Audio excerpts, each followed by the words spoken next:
चलिए my dear students, हम rescue series में मैग्नेटिक इफेक्ट का सेकंड लेक्चर करने जा रहे हैं। जैसा कि मैंने आपको ऑलरेडी बताया था कि ये एक लेक्चर के अंदर खत्म नहीं हो, क्योंकि इसमें जो टॉपिक है वो टफ आते हैं। अगर आपने बोर्ड्स लेवल का कर लिया समझ लो आप मेंस और नीट को कहीं ना कहीं टच कर देते हो। उसके बाद जितनी ज्यादा प्रैक्टिस करोगे उतने अपर लेवल पे आप जाते जाओगे। तो चंद लाइनें मैं आपको कहना चाहता हूं। सूरज जैसा बनना है तो सूरज जैसा तपना होगा, नदियों सा आदर पाना है तो पर्वत छोड़ निकलना होगा। हम क्यों जाने की राह कठिन होगा, संघर्ष जरूर कठिन होगा, संघर्ष जरूर सफल होगा।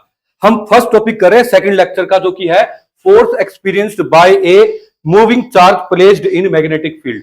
जब भी कोई चार्ज जो है वो मैग्नेटिक फील्ड में पड़ा होता है तो वो कितना फोर्स फील करता है ये देखना है। सबसे पहली बात तो लेट हम एज्यूम कर ले कि हमारे पास कुछ एक चार्ज है, जैसे कि मान लेते हैं इस बॉटल को लेट करते हैं, ये चार्ज जो यहाँ पे जो ये वाली वॉल है सामने तो मेरी इस साइड है, यहां से मैग्नेटिक फील्ड ऐसे चल के आ रहा है। ये खाली पड़ा रहेगा तो इस पे कोई फोर्स नहीं लगेगा। जब ये चार्ज मूव करने लगेगा, मूव करते हुए चार्ज के चारों तरफ क्या होता है, मैग्नेटिक फील्ड। वो मैग्नेटिक फील्ड और जो बाहर का मैग्नेटिक फील्ड ये पड़ा है, दोनों इंटरेक्ट करेंगे तो इस पे फोर्स लगेगा। तभी इस टॉपिक का नाम है force on a charge moving in magnetic field. अब हम इसके अंदर देख लेते हैं। लेट हमारे पास यहां पर ये चार्ज दे रखा है क्यू, जो कि वी वेलोसिटी से थीटा एंगल पे मूव कर रहा है, और ये जो स्ट्रेट लाइन से दिखा रखा है ये मैग्नेटिक फील्ड दिखा रखा है। अगर हम देखें इस वेलोसिटी के दो कंपोनेंट हो जाएंगे, तो स्ट्रेट कंपोनेंट हो जाएगा ये होगा वी साइन थीटा, ये वाला कंपोनेंट होगा वी कोस थीटा। अब हम यहां पर देखते हैं कि इस चार्ज पे जो फोर्स लगेगा वो किस किस फैक्टर के ऊपर डिपेंड करेगा। सबसे पहले तो बच्चों वो डिपेंड करेगा, ये डायरेक्टली प्रोपोर्शनल होगा चार्ज की मैग्नीट्यूड के। अगर बड़ा चार्ज मूव कर रहा होगा इस मैग्नेटिक फील्ड के अंदर तो उस पर फोर्स भी क्या लगेगा, ज्यादा। फिर बात डिपेंड करेगी मैग्नेटिक फील्ड पे, जितना ज्यादा मैग्नेटिक फील्ड होगा ना उतना फोर्स भी क्या लगेगा, ज्यादा। फिर बात डिपेंड करेगी वेलोसिटी के साइन थीटा कंपोनेंट पे। साइन थीटा कंपोनेंट क्यों ले रहे हैं बच्चों, क्योंकि देखो ये तो इसके अलोंग है, ये इसका जो मैग्नेटिक फील्ड बनेगा वो ऐसे बनेगा जो इससे कोई भी रिलेशन नहीं रखता, लेकिन जो ऊपर वाला कंपोनेंट है उसका मैग्नेटिक फील्ड ऐसे बनता है, वो इससे लिंक रहता है। इसीलिए हम कहेंगे, जब मैं बच्चों को कहता हूं याद रखने के लिए आप ऐसे कर सकते हो, जैसे हवा आ रही है और जो पेड़ एकदम सीधा खड़ा है उसको ही क्या करेगी, वो गिराएगी, जो पहले गिरा हुआ उसको नहीं गिराएगी। तो जो हमारा जो फोर्स लगता है वो किस पे लगता है, वेलोसिटी के साइन थीटा कंपोनेंट पे लगता है, वो मैंने लिख दिया। तीनों इक्वेशन को कंबाइन कर लेंगे, बहुत इजी इक्वेशन है। From equation first second and third आ जाएगा, F is directly proportional to Q we B sine theta. Directly proportional का साइन हटा के आ जाएगा के की वैल्यू को 1 लेते होते हैं, ये एक्सपेरिमेंटल होता है। तो यहां से हमारे पास आ गया F is equal to Q we B sine theta. तो ये हमारे पास फॉर्मूला आ गया force on a charge moving in magnetic field. अब इस फोर्स से रिलेटेड कुछ खास बातें देखते हैं, क्योंकि अब ऑब्जेक्टिव का जमाना है, हर एग्जाम में ऑब्जेक्टिव आएंगे। तो इस पे ऑब्जेक्टिव कैसा बन सकता है, एक तो ये कि जब भी कोई चार्ज रेस्ट पे पड़ा है उस पर फोर्स नहीं लगेगा क्योंकि उसकी वेलोसिटी जीरो है। दूसरी बात, मैग्नेटिक फील्ड में चार्ज मूव भी कर रहा है फिर भी उस पर फोर्स नहीं लगेगा दो केस में, या तो थीटा 0 डिग्री हो या थीटा 180 डिग्री हो, तो फोर्स कितना होगा, जीरो। मतलब या तो parallel to magnetic field charge आ रहा हो या anti parallel to magnetic field charge आ रहा हो, दोनों ही केस में उस पर फोर्स नहीं लगेगा। नेक्स्ट आता है फोर्स मैक्सिमम कब होगा, कि चार्ज भी है, वी वेलोसिटी है, वी मैग्नेटिक फील्ड है, तो फोर्स मैक्सिमम तब होगा जब थीटा साइन थीटा मैक्सिमम हो, और थीटा कितने डिग्री हो, 90 डिग्री। तो यहां पर सारा ऑब्जेक्टिव वगैरह और पूरी थ्योरी का आपने कर लिया। इसके बाद आगे बढ़ते हैं। अब हम समझेंगे इसकी डायरेक्शन क्या होती है। डायरेक्शन ऑफ फोर्स हम समझ रहे हैं बच्चों। देखो इसकी डायरेक्शन के लिए हमको करना पड़ेगा राइट हैंड स्क्रू रूल। हमें पता है q we B sine theta, मतलब हम वी क्रॉस बी लिख सकते हैं फोर्स का फार्मूला, क्योंकि साइन थीटा जब भी हो तो हम वी क्रॉस बी लिख सकते हैं। तो जो राइट हैंड स्क्रू रूल है ये अपने को क्या कहता है कि अपने को वेलोसिटी पे हाथ रखना है और मैग्नेटिक फील्ड की तरफ मूव करना है, तो हमारे पास फोर्स की डायरेक्शन आ जाएगी। मैं आपको ये करके दिखाता हूं 2-3 एक्सपेरिमेंट से, या फ्लेमिंग लेफ्ट हैंड रूल से भी कर सकते थे। फादर मदर चिल्ड्रन, फादर मतलब फोर्स, मदर मतलब मैग्नेटिक फील्ड, चिल्ड्रन मतलब करंट। करंट की साइड ये वाली फिंगर रखो, मैग्नेटिक फील्ड की साइड ये वाली फिंगर रखो, और थंब जो है वो अपने को फोर्स की डायरेक्शन बताएगा। Let's start with the right hand screw rule. हम उससे ही करेंगे सारे न्यूमेरिकल। राइट हैंड, अपने राइट हैंड को आपने वेलोसिटी की साइड रखना है। जैसे कि इस क्वेश्चन में देखो वेलोसिटी नीचे है, मैग्नेटिक फील्ड इनवर्ड क्या रखा है, ये उधर नहीं है, ये इनवर्ड है, क्योंकि 2D में ऐसा ही बनेगा। अब मैंने हाथ को देखो नीचे रखा, जब हाथ को नीचे रखूंगा, हमने हाथ को यहाँ पे नीचे रख लिया, ये देख ले, और मैग्नेटिक फील्ड अंदर है, बोर्ड के अंदर जा रहा है मैग्नेटिक फील्ड, तो बोर्ड के अंदर मैग्नेटिक फील्ड के थंब कहाँ आएगा, यहाँ, तो ये फोर्स आ जाएगा। देखो कितना ईजी है। अभी और न्यूमेरिकल्स करते हैं, आगे देखते हैं। अब की बारी वेलोसिटी अंदर की तरफ है, तो अपने को हाथ को अंदर रखना है, अंदर रख लिया देखो, हाथ जो है मेरा वो इनवर्ट रखना है ऐसे।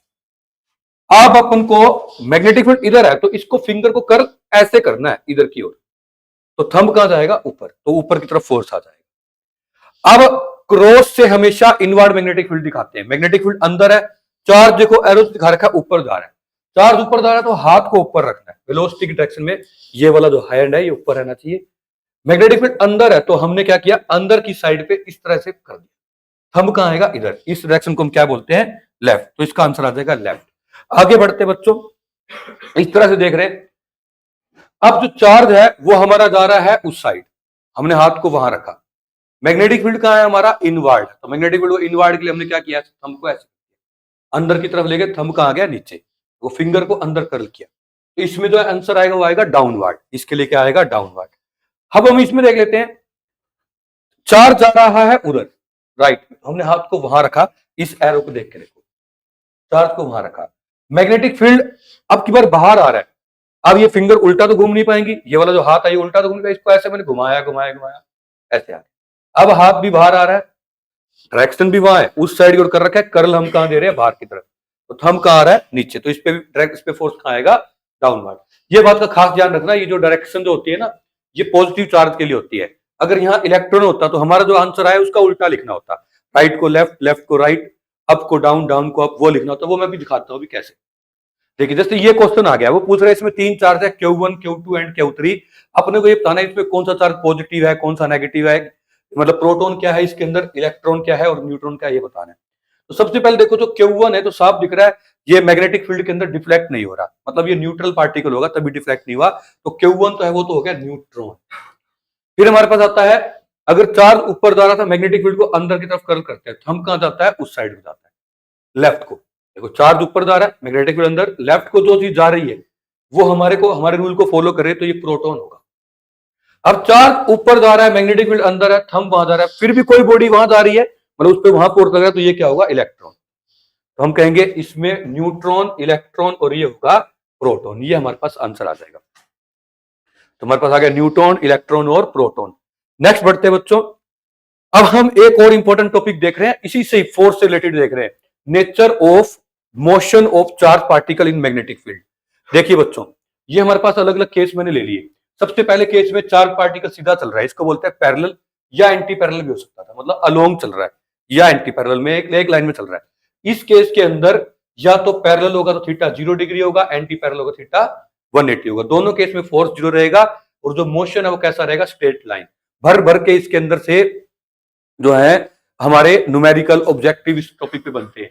इसके बाद अब ये वाला केस देखते हैं, इसमें चार्ज जा रहा है ऊपर की साइड, ऊपर जा रहा है मतलब इस पे कितने डिग्री पे जा रहा है 90 पे, तो इस पे फोर्स लगेगा, जब भी चार्ज परपेंडिकुलर जा रहा है थीटा 90 फोर्स लगेगा QVB, और हमेशा परपेंडिकुलर फोर्स होते हैं पाथ को सर्कुलर बना देते हैं।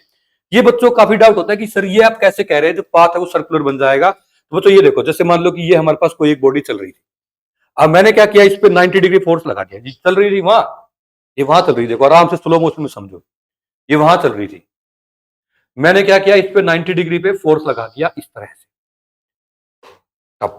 अब ये जो फोर्स है वो ऐसे इसको ले जाएगा, फिर 90 पे लगा दिया वो इसको ऐसे ले जाएगा, हमने इसको फिर 90 पे लगा दिया वो ऐसे ले आएगा, फिर इसको 90 पे लगा दिया तो ये ऊपर ले आएगा, अब इससे फिर 90 डिग्री पे लगा दिया तो इसको कहा, ये फोर्स देखो हमेशा इस पे 90 डिग्री पे लगा रहा हूं मैं, इसको घुमा देगा, तो कोई भी जो पाथ होता है ना 90 डिग्री पे जो फोर्स लगता है तो सर्कुलर पाथ होता है, तो हम कहेंगे कैसा पाथ होगा सर्कुलर। अगर किसी एंगल पे if Q is at an angle, charge किसी एंगल पे जा रहा है मान लो थीटा पे, ना तो 0 है ना 180 है ना 90, इनके अलावा कोई और एंगल है, थीटा एंगल मानते हैं कोई 30 डिग्री 45 डिग्री, उस केस में पाथ हो जाएगा हेलिकल। कैसा पाथ हो जाएगा हेलिकल, क्यों, क्योंकि इसके दो कंपोनेंट होंगे, एक तो ये ऊपर वाला कंपोनेंट, एक ये वाला, ये कंपोनेंट 90 डिग्री पे है और ये कंपोनेंट कितने डिग्री पे है 0 डिग्री पे, इसकी वजह से स्ट्रेट लाइन जाएगा, इसको से घूमेगा, तो आगे भी जा रहा है और घूम भी रहा है, तो इस तरह के पाथ को बोलते हैं स्प्रिंग नुमा पाथ या हेलिकल पाथ बोलते हैं। ये हमने फोर्स के जो है पाथ भी देख लिए। अब हम नेक्स्ट टॉपिक करते हैं, हमारे पास नेक्स्ट टॉपिक आता है, नेक्स्ट टॉपिक हमारे पास आता है एक बारी पहले तो ये वाली स्लाइड ले लो, उसके बजाय ये वाला जो है थोड़ा क्लियर इसमें फोटो दिखा रखी है, सेम वही स्लाइड है पहले वाली। आगे बढ़ते हैं, अब देखो बच्चों एक साइक्लोट्रॉन टॉपिक आता था वो सिलेबस से कट है, लेकिन उसके जो ये टॉपिक है उसी का पार्ट है वैसे तो, भर भर के क्वेश्चन आते हैं इसमें से। अब आप ये बताओ, जो चार्ज है वो अगर जा रहा है राइट में तो मैग्नेटिक फील्ड कहां है? इनवर्ड। तो क्या 90 डिग्री हुआ क्या नहीं हुआ? जो चार्ज है वो तो वहां जा रहा है, मैग्नेटिक फील्ड कहां है? इनवर्ड। 90 डिग्री पर इसका मतलब जो चार्ज है वो कैसा पाथ फॉलो करेगा? सर्कुलर पाथ फॉलो करेगा।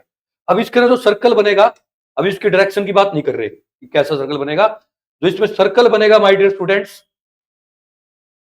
उस सर्कल के लिए एक तो रेडियस अपने को फाइंड करनी हो, एक अपने को किस वेलोसिटी से मूव करेगा वो फाइंड करना हो, एक चक्कर लगाने में टाइम पीरियड कितना फाइंड करेगा, काइनेटिक एनर्जी कितनी हो, ये सब टॉपिक आते हैं।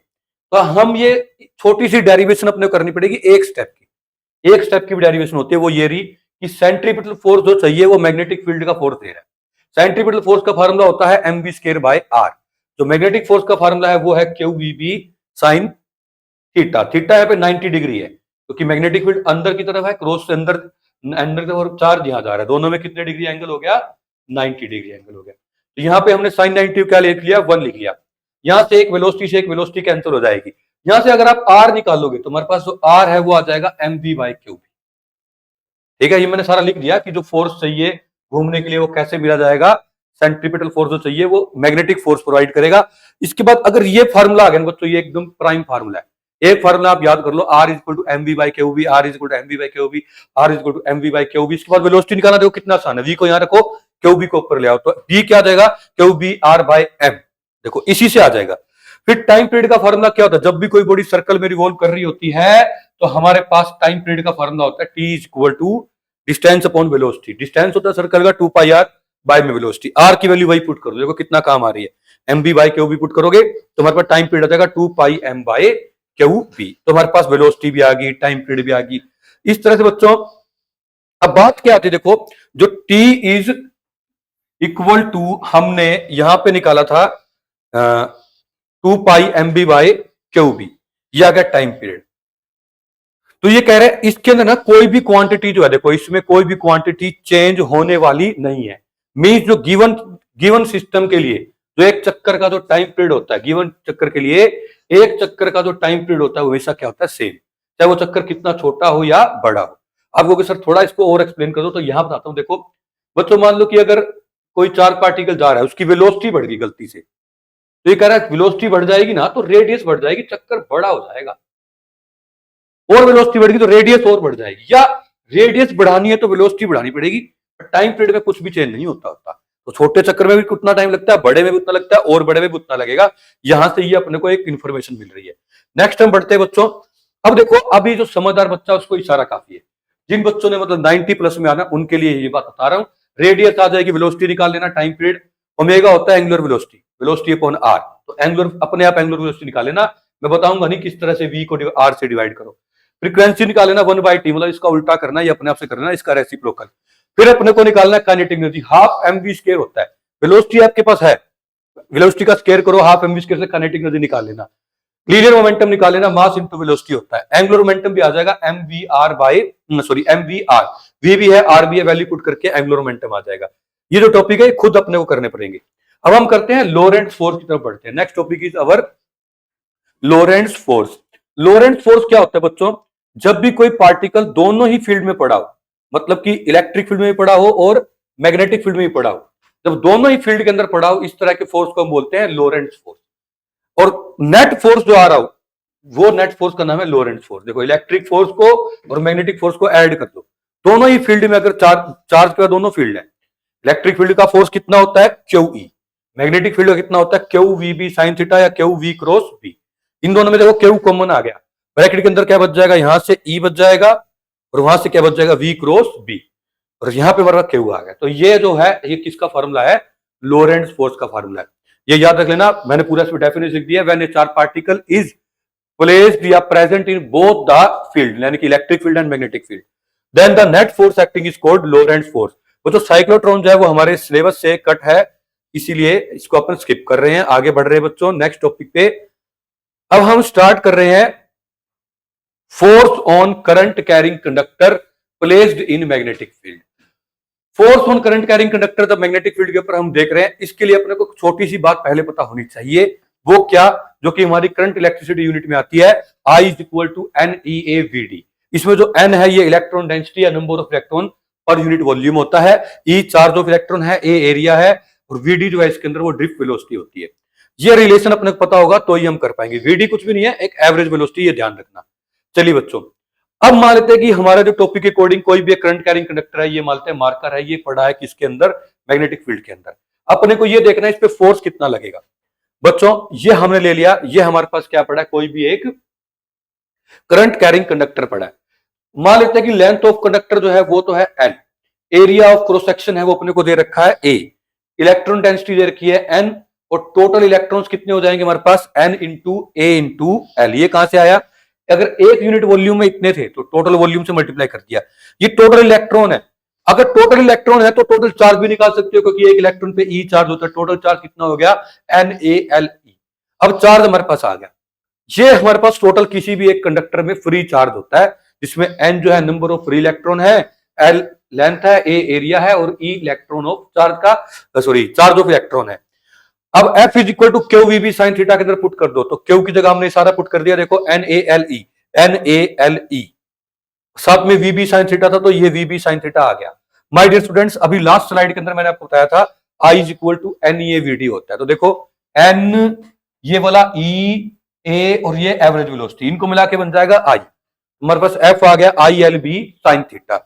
इसी एफ को हम आई एल क्रॉस भी लिख सकते हैं, आई एल क्रॉस बी। इसमें जो एल है ना, लेंथ की कोई डायरेक्शन नहीं होगी इसमें, वो करंट की डायरेक्शन को हम लेंथ की डायरेक्शन मानेंगे, क्योंकि लेंथ करंट स्केलर क्वांटिटी है, तो आई क्रॉस बी लिख नहीं सकते।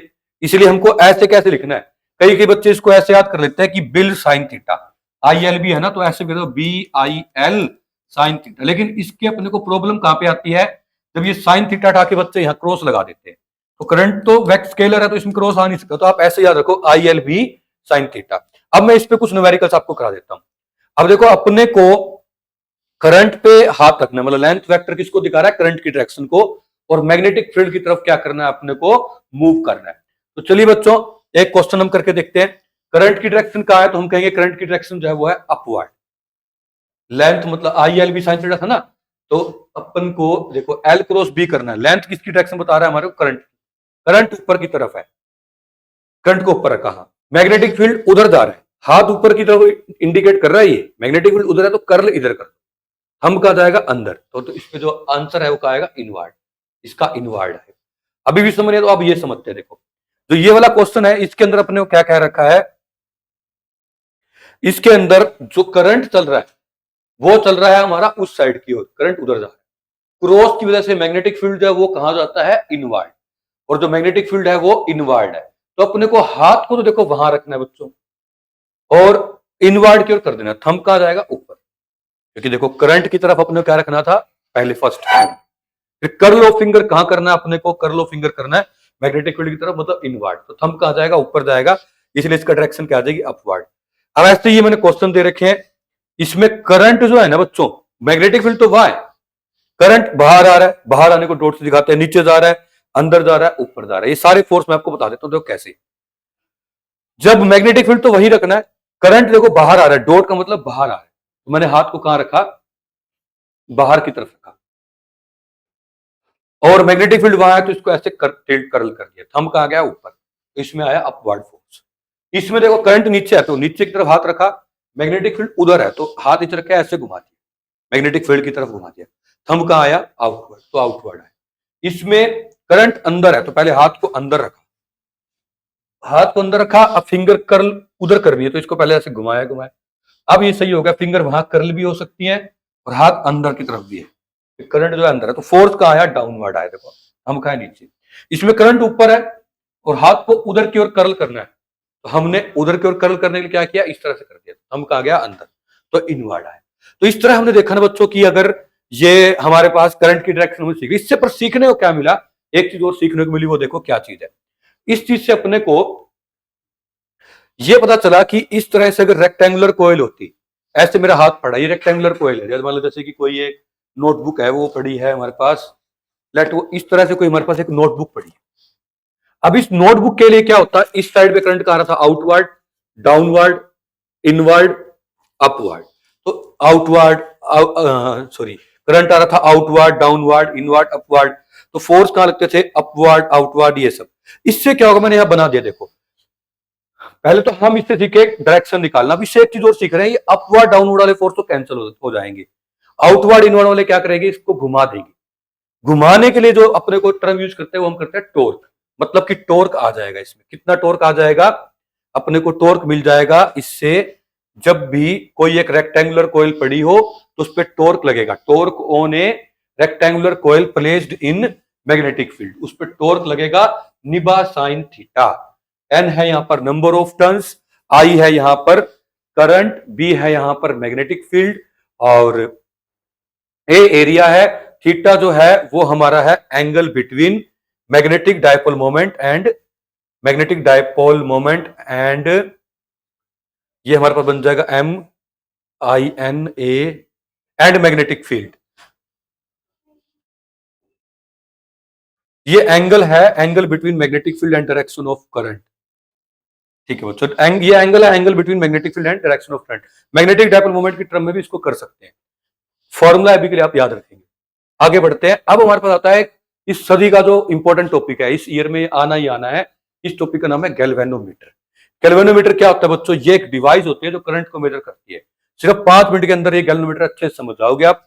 मैं आपको बता रहा हूं, देखो क्या करो, ये हमारे पास है एक रेक्टेंगुलर कॉइल, जिसको कहां पे अपन ने बाउंड कर रखा है, किस पे बांध रखा है, सॉफ्ट आयरन के कोर के ऊपर। इस कोयल का जो एक एंड है, जैसे आपने मान लो एक तार को माचिस की डिबिया में बांधना स्टार्ट किया, तो उस तार के 2 एंड होंगे, एक स्टार्टिंग वाला और एंड वाला। एक एंड को आपने कनेक्ट कर देना है ऊपर टॉर्जन हेड से, दूसरे एंड को कनेक्ट कर देना है हेयर स्प्रिंग से। हेयर स्प्रिंग क्या होता है बच्चों, जैसे स्टील वाले इंची टेप्स वगैरह आते हैं, स्टील वाले इंची टेप्स क्या है, उनको आप खींचते हो वो फिर वापस चले जाते हैं, खींचते हो फिर वापस चले जाते हैं, वैसा ये होता है। ये कोयल घूमेगी, ये जो है फोल्ड हो जाएगा, जब कोयल अनफोल्ड होगा तो कोयल वापस आ जाएगी। होता क्या है, इसके अंदर हम यहाँ पे T1 और T2 दोनों टर्मिनल पे क्या लगा देते हैं, करंट। अगर करंट होता है उसके अंदर, कह रहे हैं ना कि अगर सच्चाई होगी तो खुल के सामने आएगी, अगर ऐसे ही करंट होगा तो वो क्या करेगा, इस वायर के अंदर से पास भी करेगा। तो इस वायर से पास करेगा, इस कोयल में भी पास करेगा, इस कोयल में करंट पास करेगा, क्योंकि टर्मिनल T1 T2 पे 2 तारे लगाई, मान लो वायर ले आया, एक वायर मैंने कनेक्ट करी यहां और एक कनेक्ट करी यहां पे। करंट होगा तो एक कोयल क्या करेगी, घूम जाएगी, क्योंकि अभी अभी हमने पीछे स्लाइड्स में क्या पढ़ा है कि जब भी कोई कोयल अगर मैग्नेटिक फील्ड में पड़ी उस पर टॉर्क लगता है, वो घूम जाती है। इसका इस चैप्टर से कोई लिंक नहीं है, बस थोड़ा आपको पता होना चाहिए कि कोयल घूम जाएगी। अगर करंट नहीं होगा तो कोयल नहीं घूमेगी। तो हमने इस तरह से एक डिवाइस बना दी कि अगर कोयल घूम रही है तो हम कहेंगे टर्मिनल T1 T2 पे जो भी तारे लगाई हैं उनके अंदर करंट है, अदरवाइज नहीं है। तो ये डिवाइस हमने क्या बना दी, गैल्वेनोमीटर। ये डिवाइस हमने बना दी, देखो, it is a device which is use to measure and detect small current. ये एक डिवाइस है जो मेजर करती है और डिटेक्ट करती है स्मॉल करंट को। ये किस प्रिंसिपल पर आधारित है, इसका सिद्धांत क्या है, जब भी कोई रेक्टेंगुलर कॉइल और उसमें करंट हो, वो मैग्नेटिक फील्ड में पड़ी हो, घूम जाएगी, इस प्रिंसिपल पर काम करती है। Its working is based on the principle that the a current carrying coil placed in magnetic field get rotate. कोई भी करंट कैरिंग कॉइल होगी, मैग्नेटिक फील्ड में पड़ी होगी तो घूम जाएगी। एक बार इस डायग्राम को बहुत अच्छे से समझ लीजिए आप। इस डायग्राम के अंदर जो सबसे ऊपर दे रखा है, ये अपने को टॉर्जन हेड है। टॉर्जन हेड का जो काम होता है वो होल्ड भी करना है वायर को और घूमने में हेल्प भी करना है। जैसे पंखा होता है, फैन की जो डंडी होती है, फैन के साथ फिक्स भी रहती है और घूम भी सकती है। फिर आता है हमारे पास ये सॉफ्ट आयरन का क्या काम है बच्चों, जो कॉपर की कॉइल है ना, ये डायमैग्नेटिक होती है। डायमैग्नेटिक होने से क्या हो जाएगा, मैग्नेटिक फील्ड को ये रिपेल करेगी, मैग्नेटिक फील्ड ऐसे जाएगा, इसमें से नहीं जाएगा। तभी हम बीच में सॉफ्ट आयरन का कोर रख देते हैं। सॉफ्ट आयरन का कोर रखने से क्या होता है, मैग्नेटिक फील्ड इसमें से आता है, क्योंकि वो फेरोमैग्नेटिक सब्सटेंस है। फेरोमैग्नेटिक सब्सटेंस होने की वजह से ये मैग्नेटिक फील्ड को अट्रैक्ट करता है अपनी ओर, जिसकी वजह से इसके अंदर से मैग्नेटिक फील्ड क्या कर जाता है, पास। ज्यादा मैग्नेटिक फील्ड को अट्रैक्ट करे, इसलिए हम सॉफ्ट आयरन का कोर रखते हैं। इसका एक और यूज भी होता है डेड बीट गैल्वेनोमीटर बनाने के लिए। डेड बीट गैल्वेनोमीटर क्या होता है, गैल्वेनोमीटर कांपता नहीं है, ये हम चैप्टर में समझेंगे EMI एंड AC में, एडी करंट टॉपिक में। अभी फिलहाल के लिए आप समझो कि ये मैग्नेटिक फील्ड को अट्रैक्ट करने के लिए हमने सॉफ्ट आयरन का कोर लिया है। इसके अंदर ये दोनों लगे होते हैं, मैं आपको कंस्ट्रक्शन में समझाता हूं। ये दोनों जो लगे होते हैं, ये क्या होते हैं, radial magnetic field, radial magnetic pole लगे होते हैं। ये पोल जो है रेडियल मैग्नेटिक फील्ड किस लिए देते हैं, क्योंकि एक तो है ना परमानेंट कोयल कितनी भी घूमे, इनको चारों दिशाओं से क्या मिले, कांस्टेंट मैग्नेटिक फील्ड मिलता रहे। और हमेशा ऐसे होगा ना, जब भी रेडियल मैग्नेटिक फील्ड होगा तो सेंटर के ऊपर हमेशा क्या करेगा, मैक्सिमम मैग्नेटिक फील्ड कट करेगा। तो हमें मैग्नेटिक फील्ड मैक्सिमम मिले और कांस्टेंट मिले, इसलिए रेडियल मैग्नेटिक फील्ड आता है। ये कंसेप्चुअल क्वेश्चन आता रहता है। अब इसके बाद लगा होता है नीचे हेयर स्प्रिंग। हेयर स्प्रिंग क्या करता है, जब ये कोयल घूमती है करंट आता है, करंट वाली तारे हम यहां से हटा लेंगे दोनों टर्मिनल से, तो ये हेयर स्प्रिंग क्या करेगा, इस कोयल की पोजीशन को वापस रिस्टोर कर देगा। इसके बाद हमारे पास आता है इसकी वर्किंग। वर्किंग बस यही लिख रखा है कि जब करंट पास करता है through the terminal T1 and T2 से, कोयल रोटेट हो जाती है, जिसके कारण हम मेजर कर सकते हैं current by needle arrangement. Needle arrangement का मतलब ये, पहले के जमाने में यहाँ पे मिरर लगा होता था। मिरर क्या करता था, यहाँ पे लगाता था मिरर, बाहर हम कैंडल रखते थे। कैंडल रखने से क्या हो जाता था, इस मिरर के ऊपर ये कैंडल की लाइट जाती थी, उसकी रिफ्लेक्शन जाती थी सामने दीवार के ऊपर, वो रिफ्लेक्शन हिलती थी, कोयल हिलती थी, तो वहां से हम देखते थे। अब नीडल अरेंजमेंट आ गई तो हम वहां से देख लेते हैं। अब आता है हमारे पास जो मेन जो अपने को स्टेप्स करने हैं ना, वो बच्चों ये डेरिवेशन अगर नहीं आई तो समझ लेना पूरी आरती कर ली लेकिन प्रसाद नहीं खा के आए। यूं समझ लेना कि मतलब हम सब जगह गए, गंगोत्री तक चले गए, लेकिन हम स्नान नहीं करके आए। एक्सप्रेशन देखो क्या है, हम मान ले कि कोयल जब ये 1 डिग्री घूमेगी तो इस जो स्प्रिंग है, इस मटेरियल में जो रिस्टोरिंग टॉर्क आएगा वो आएगा अल्फा। अगर कोयल कितना रिस्टोरिंग टॉर्क आएगा सी। फिर से सुनो, कोयल अगर 1 डिग्री घूमेगी तो रिस्टोरिंग फोर्स वापिस आने वाला फोर्स आएगा उसमें सी। मैं आपको बताता हूँ चीज क्या बता रहा हूं मैं। जैसे मान लो कोई भी एग्जांपल ले लो, मान लो एक 2 लीटर वाली पानी की बोतल है, लेट हमारे पास इस तरह से ये एक बोतल है, इसको आप यहां से ऐसे घुमा दो, बहुत जोर से घुमाओगे तो इसके अंदर एक वापिस की लाने वाला एक फोर्स आ जाएगा, रिस्टोरिंग टॉर्क। ऐसे स्प्रिंग जो है वो फोल्ड हो रहा है तो अनफोल्ड भी होगा, तो उसमें भी रिस्टोरिंग टॉर्क आता है। हमने माना 1 डिग्री कोयल घूमी ना, तो रिस्टोरिंग टॉर्क आया सी। वो सी डिपेंड करता है स्प्रिंग किस मटेरियल का है, ये कागज का है, प्लास्टिक का है, पत्थर का है, स्टील का है, एल्यूमिनियम का है, इस पर डिपेंड करता है। अगर मान लो कोयल अल्फा डिग्री घूमी, टोटल डिफ्लेक्शन अल्फा हुई, तो टोटल रिस्टोरिंग टॉर्क कितना आ जाएगा बच्चों, सी अल्फा। कितना आ जाएगा, c alpha. At the time of current measuring, मान के चलो कि जैसे कि मान लेते हैं मैं ही कोयल, अब क्या है कि ये दोनों मेरे हाथ जो है टर्मिनल है, ये निडल है। हम क्या करेंगे, जब करंट लगेगा ना तो निडल जो है घूम जाएगी। अब जब निडल घूमगी ना बच्चों, दोनों टर्मिनल, दोनों हाथों पे करंट लगा था, निडल घूम गई थी, उस टाइम पे स्प्रिंग चाहता था वापिस आ जाए और करंट चाहता था आगे चली जाए। अब ना मैं आगे जा रहा था ना पीछे आ रहा था, इसका मतलब क्या है, जो टॉर्क एक्ट कर रहा है और टॉर्क रिस्टोर कर रहा है, दोनों इक्वल हो चुके होंगे। टॉर्क एक्ट कितना करता है ये अपने को पता है, निबा साइन थीटा, ये याद कर लो। टॉर्क रिस्टोर कितना करता है, सी अल्फा। यहां तक अपने को समझ आ गया। अब जो थीटा है वो हमारे पास 90 डिग्री है। थीटा कितने डिग्री है, 90 डिग्री, क्योंकि रेडियल फील्ड दे रखा है। थीटा 90 डिग्री है, रेडियल फील्ड है, तो यहां से आई कितना आ जाएगा, आई निकाल लो, ये एन बी ए नीचे आ जाएगा, डिवाइड हो जाएगा एन बी ए। यही बच्चों अपने को प्रूव करना था।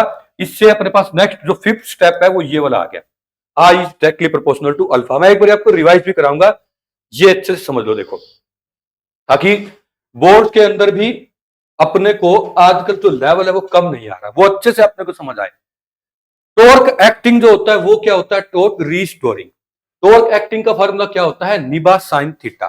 टॉर्क रीस्टोरिंग का सी अल्फा, साइन 90 करने से 1 हो जाएगा, ये आ जाएगा, ये आ गया सी अल्फा। यहां से आई निकाल लो तो आई आ जाएगा ये। अब ये जो सारी चीजें ये कांस्टेंट है, इसको हम मान लेते हैं गैल्वेनोमीटर कांस्टेंट। क्या मानते हैं, गैल्वेनोमीटर कांस्टेंट, इसको जी से लिख देते हैं। तो आई इज डायरेक्टली प्रोपोर्शनल टू आ गया अल्फा। कुछ नालायक बच्चे भी होते हैं क्लास के अंदर, वो इसको पढ़ेंगे आई अल्फा अल्फा वाला फार्मूला। तो तुमने क्या पढ़ना है, I is directly proportional to alpha, hence by taking suitable scale. आगे हम लिख देंगे। इससे अपने को पता चल गया कि जितना करंट बढ़ेगा उतनी डिफ्लेक्शन भी बढ़ेगी। मैं कह दूं कि डिफ्लेक्शन 2 डिग्री है, मैं कह दूं कि जो डिफ्लेक्शन है यदि वो 2 डिग्री है, कितने डिग्री है, डिफ्लेक्शन 2 डिग्री, तो करंट 10 है। जब डिफ्लेक्शन 4 हो गई करंट भी क्या हो जाएगा, डबल, क्योंकि जो करंट है वो डायरेक्टली प्रोपोर्शनल टू क्या है, अल्फा। तो हम कह सकते हैं कि सुटेबल स्केल ले ले। हमें एक बार पता चल जाए कि जब डिफ्लेक्शन 1 डिग्री है तो करंट कितना होगा, तो मैं अपने बता दूंगा 2 डिग्री है तो करंट कितना होगा, 3 डिग्री है कितना होगा, बस एक बार पता चल जाए। वो एक बार पता कैसे चलता है बच्चों, जब हम इसके अंदर सारी चीजों की वैल्यू को, इसमें इसकी वैल्यू पुट कर देते हैं, इसकी वैल्यू पुट कर देते हैं, इसकी पुट करते हैं, इसकी पुट कर देते हैं, अल्फा को 1 डिग्री पुट कर देते हैं, फिर जो करंट आता है वो करंट होता है कि कोयल 1 डिग्री घूमेगी तो करंट इतना आएगा। ये हमने प्रूव कर दिया कि current directly proportional to alpha है। तो हम बता देंगे 10 डिग्री घूमी है तो करंट भी 10 टाइम हो जाएगा। तो हमें पहले एक बार इनकी वैल्यू रख के इसको डिफ्लेक्शन को 1 डिग्री लिख के हम इस करंट को निकाल लेते हैं। तो अभी हम ये लाइन लिख देते हैं, hence by taking suitable scale we can measure current. अगर सुटेबल स्केल ले लेंगे तो हम करंट को मेजर कर पाएंगे। अब हमारे पास आगे बढ़ते हैं बच्चों, गैल्वेनोमीटर के अंदर हमने क्या क्या समझना है और क्या क्या समझ लिया वो डिस्कस कर रहे हैं। सबसे पहले हम बात करते हैं, हमने समझ लिया इंट्रोडक्शन, फिर हमने प्रिंसिपल। इंट्रोडक्शन है कि ये करंट मेजर करती है, प्रिंसिपल है कि रेक्टेंगुलर कोयल करंट वाली कोयल घूम जाती है मैग्नेटिक फील्ड में। कंस्ट्रक्शन में समझ लिया 4 चीजें थी, एक तो रेक्टेंगुलर कोयल जिसका एक एंड कनेक्टेड था टॉर्जन हेड से, दूसरा एंड कनेक्टेड था हेयर स्प्रिंग से, मैग्नेटिक पोल से, और इसके अंदर एक चीज और थी, सॉफ्ट आयरन के कोर के ऊपर वायर लपेटी हुई थी। वर्किंग के अंदर हमने समझ लिया I is equal to c alpha by NBA। इसको जिंगल बना लो बच्चों, इसको रट लो, सुबह शाम इसको बोलो, I is equal to c alpha by NBA, I is equal to c alpha by NBA। अब आता है लिमिटेशन गैल्वेनोमीटर की, तो आपको लिखना है लिमिटेशन ये होती है कि ये जो है इसकी रेंज को चेंज नहीं कर सकते, it's range can not be change, it's range can not be change, it can measure only small current. ये ओनली कैसे करंट मेजर कर सकती है, स्मॉल करंट मेजर कर सकती है। ज्यादा करंट में क्या होगा, हीट प्रोड्यूस होगी और ये गैल्वेनोमीटर बर्न हो जाता है। ये टॉपिक छोड़ना नहीं है, बहुत अच्छे से करना है। अच्छा, इसके बाद फिर current sensitivity, voltage sensitivity, figure of merit, conversion of galvanometer into ammeter and galvanometer into ammeter and voltmeter, ये टॉपिक करना है। तो अभी हम यहां तक पहुंचे हैं, अब अपने को टॉपिक स्टार्ट करना है करंट सेंसिटिविटी। सबसे पहले बच्चों बात करते हैं कि सेंसिटिविटी होता क्या है। सेंसिटिविटी का मतलब होता है कि कोई चीज, हम थोड़ी चीज के अंदर ज्यादा इफेक्ट आ रहा हो तो उसको बोलते हैं हम सेंसिटिविटी। फॉर एग्जांपल, अगर मैं देखो किसी बच्चे को अगर जस्ट तू कह के बात करूं और धमका के बात कर दूं, वो अगले दिन से सुधर जाए वो।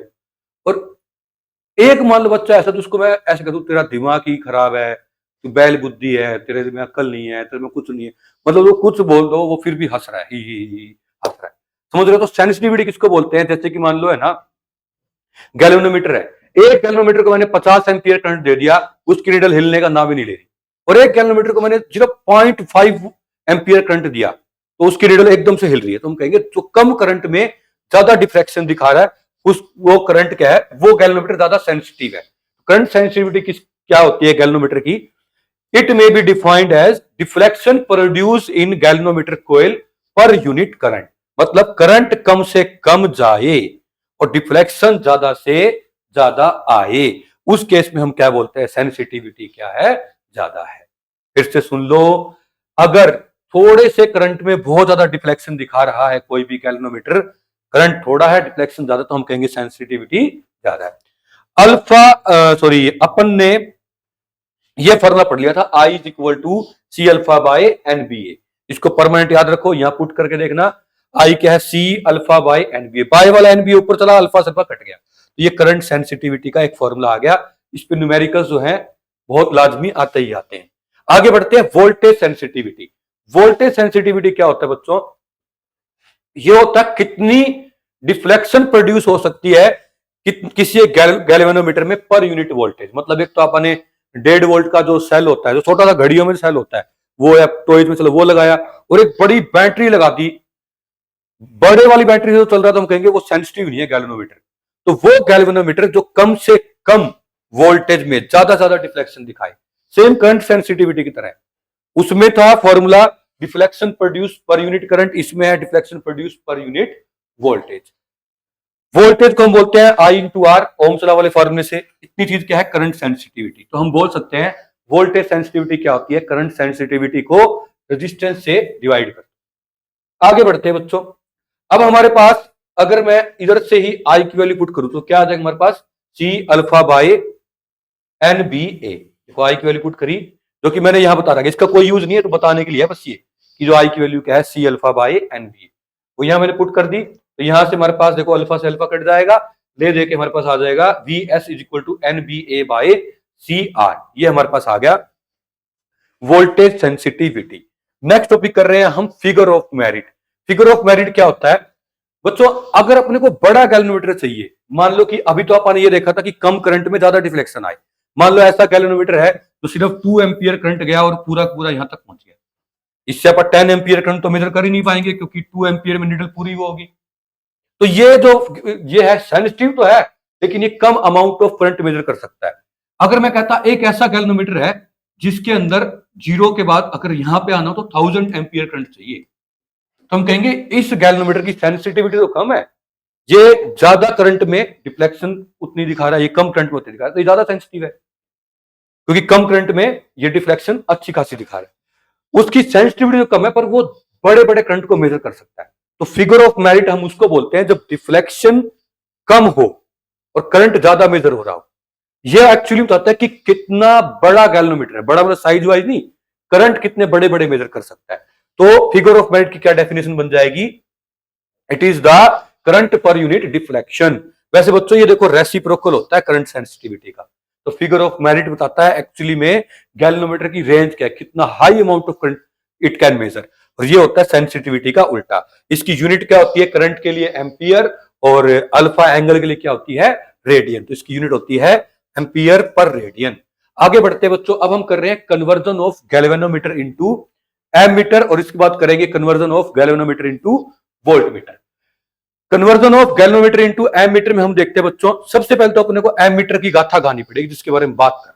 जैसे किसी फिल्म के अंदर कोई हीरो होगा, पहले उसकी बात करेंगे, तो एमीटर की बात करेंगे। पहले ये बताएंगे कि ये एक डिवाइस है जो क्या करती है, करंट को मेजर करती है, बट ये होता कुछ भी नहीं है, ये जस्ट एक गैल्वेनोमीटर ही है। गैल्वेनोमीटर के साथ क्या लगा होता है, एक लो रेजिस्टेंस जिसको बोलते हैं शंट, ये कनेक्टेड होती है पैरेलल में। ये मैं आपको दिखाता हूं देखो कैसे, इस तरह से। ये एमीटर है बच्चों, एमीटर को मान लो तुम तोड़ दोगे, खोल दोगे, तो अंदर से वो गैल्वेनोमीटर पड़ा होगा और एक शंट लगी होगी। अब देखो एमीटर जो है वो हमेशा किस में लगता है, सीरीज में लगता है। एमीटर हमेशा किस में लगता है, सीरीज में लगता है। हमने देखो यहां पे सीरीज में लगा दिया। एमीटर के अंदर क्या है, गैल्वेनोमीटर, और साथ में क्या है, लो रेजिस्टेंस शंट, वो हमने शंट लगा दी। My dear students, most important topic चल रहा है, बहुत ज्यादा अपने को अटेंशन चाहिए इसके अंदर।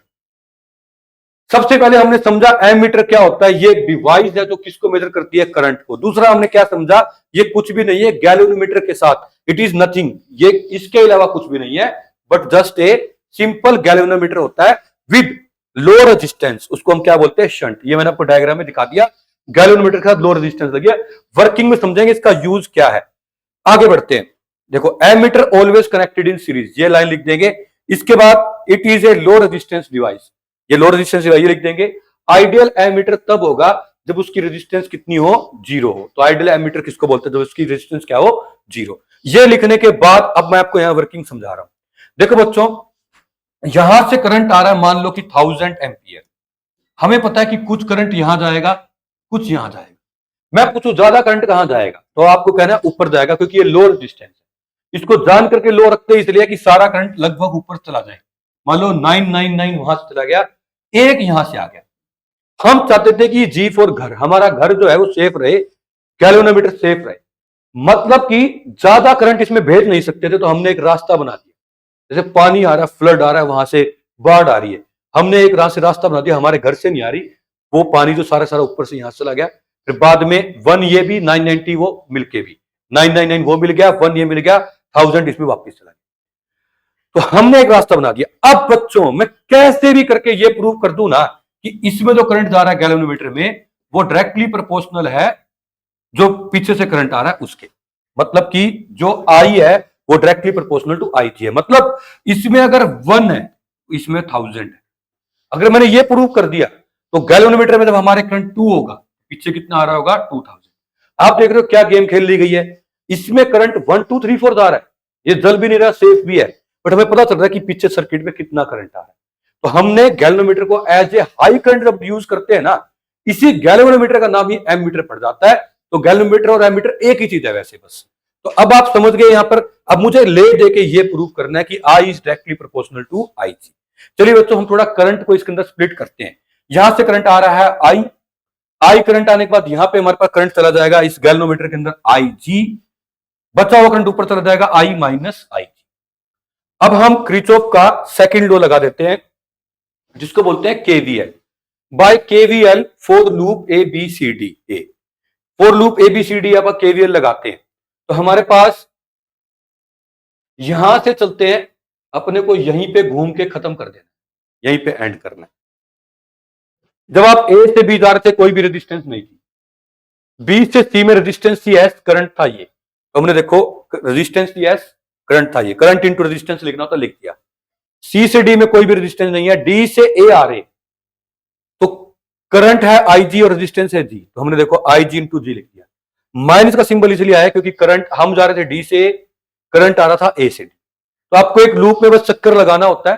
किरचॉफ का वोल्टेज लॉ होता है सारे करंट इंटू रेजिस्टेंस एक साइड लिख दो, सारी ईएमएफ इक्वेशन के दूसरी साइड, अंदर कहीं पे वोल्टेज थी नहीं तो इसलिए क्या लिख दिया, जीरो। यहां से जब हम इसको ओपन करेंगे तो एस अंदर इससे भी मल्टीप्लाई हो जाएगा, इससे भी मल्टीप्लाई हो जाएगा, इससे हमारे पास क्या हो जाएगा, अंदर आ जाएगा आई एस माइनस का आई जी एस। अब यहां पर आके माइनस का आई जी इंटू जी है, अब इसको वहां ले जाते हैं, वहां ले गए, ये प्लस का हो गया, सॉरी इन दोनों को उठा के इक्वेशन के वहां ले जाते हैं, दोनों प्लस के अगर आई जी कॉमन आ गया तो हमारे पास ऊपर वाली इक्वेशन आ गई। अब इसके अंदर एस को डिवाइड कर दो, ये आ गया, ये सब कांस्टेंट है बच्चों, तो हमारे पास जो आई है वो डायरेक्टली प्रोपोर्शनल टू क्या आ गया, आई जी। यही हमने प्रूव करना था। हम लिख सकते हैं कि स्टेबल स्केल ले ले, हमें ये पता तो ये बता सकते हैं, तो hence by taking stable scale we can convert galvanometer into ammeter. Last topic of the galvanometer आ रहा है, वो है conversion of galvanometer into volt meter. Volt meter के बारे में थोड़ी बहुत जानकारी, थोड़ी गाथा लिखनी पड़ेगी कि वोल्ट मीटर क्या है। ये एक डिवाइस है जो पोटेंशियल डिफरेंस या वोल्टेज मेजर करता है। फिर अपने को लिखना पड़ेगा ये कुछ भी नहीं है, एक सिंपल गैल्वेनोमीटर है, इसमें हाई रेजिस्टेंस लगी होती है, वो बताता हूं कैसे। यहां देख लो, ये वोल्ट मीटर है, इसके अंदर गैल्वेनोमीटर के साथ एक हैवी या हाई रेजिस्टेंस लगी होती है। दो ही स्टेप की डेरिवेशन है, ये एम मीटर से इजी है पर एम मीटर इंटरेस्टिंग है, इसीलिए दोनों लगभग अपने को दोनों ही अच्छे समझ आएंगे। इसकी खासियत है इजी है, वो है इंटरेस्टिंग, दोनों समझ आ जाएंगे। अब अपने को क्या समझ में आ रहा है, जब वोल्ट मीटर खुद किस में लगता है, रेजिस्टेंस के साथ पैरेलल में। इसमें क्या होता है, गैल्वेनोमीटर प्लस में हाई रेजिस्टेंस सीरीज में, इसमें होती है गैल्वेनोमीटर हाई रेजिस्टेंस सीरीज में, बट ये पूरी चीज किस में लगी होती है, लोड रेजिस्टेंस के साथ पैरेलल में। यही मैंने लिख दिया, देखो it is nothing but just a simple galvanometer with a heavy resistance connected in series. ये खुद किस में कनेक्टेड होता है, it is always connected in parallel with the load resistance. इसकी रेजिस्टेंस इतनी हाई होनी चाहिए कि आइडियल वोल्ट मीटर उसको बोलेंगे जिसकी रेजिस्टेंस क्या हो, इनफाइनाइट। तो आइडियल वोल्ट मीटर की कितनी रेजिस्टेंस होती है, इनफाइनाइट। अब अपन ये लिखने के बाद मैं आपको डेरिवेशन कराता हूं, ये आप ध्यान से समझ लेंगे बच्चों। अगर मैं आपको ये कह दूं इस फिगर को ये बोलते हैं, आप यहां पे आ जाओ, देखो 3 स्टेप में डेरिवेशन, एक्चुअली 3 भी नहीं 2 ही स्टेप के अंदर डेरिवेशन। आप फर्स्ट स्टेप समझो, जो वोल्टेज ड्रॉप हो रही होगी हमारे पास ए बी में, जो अपने को निकालनी है, पैरेलल में वोल्टेज सेम होती है, वही किस में हो रही होगी, सी डी में। तो voltage in A B is equal to क्या हो जाएगा, वोल्टेज इन सी डी। इसके बाद जो वोल्टेज ए बी में है वो सी डी के इक्वल, सी डी में है कितनी ड्रॉप हो रही है, करंट जा रहा है, देखो आई जी, पीछे से करंट आया था आई, आई जी ऊपर चला गया गैल्वेनोमीटर वाली वायर में, आई माइनस आई जी इसमें चला गया। अब बच्चों ऊपर देखेंगे तो हमारे पास क्या है, करंट इंटू रेजिस्टेंस करना, तो वोल्टेज आ जाएगी। करंट है आई जी, दोनों रेजिस्टेंस सीरीज में थी, ऐड कर दिया और आई जी से मल्टीप्लाई कर दिया, जितनी वोल्टेज सीडी थी वो निकाल ली, वही क्या है, ए बी। और यहां से हम देखा ए बी किस पे डिपेंड करता है, आई जी पे। मतलब कि ए बी वायर में जितनी रेजिस्टेंस ड्रॉप हो रही है, अपने को अगर वो चीज चाहिए तो अपने को गैल्वेनोमीटर का करंट चाहिए।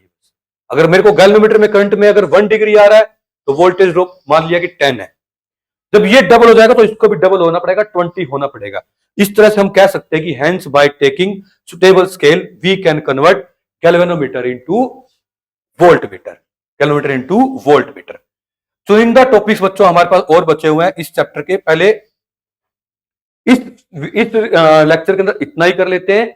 नेक्स्ट के अंदर हम करेंगे एक तो एम्पियर सर्किटल लॉ और उसकी एप्लीकेशंस, और साथ में हम करेंगे एक टॉपिक और बचा हुआ है उसके अंदर, force between two parallel current carrying wire. वो बहुत ही इंपॉर्टेंट टॉपिक है। आज के लिए इतना ही करेंगे। Thank you so much.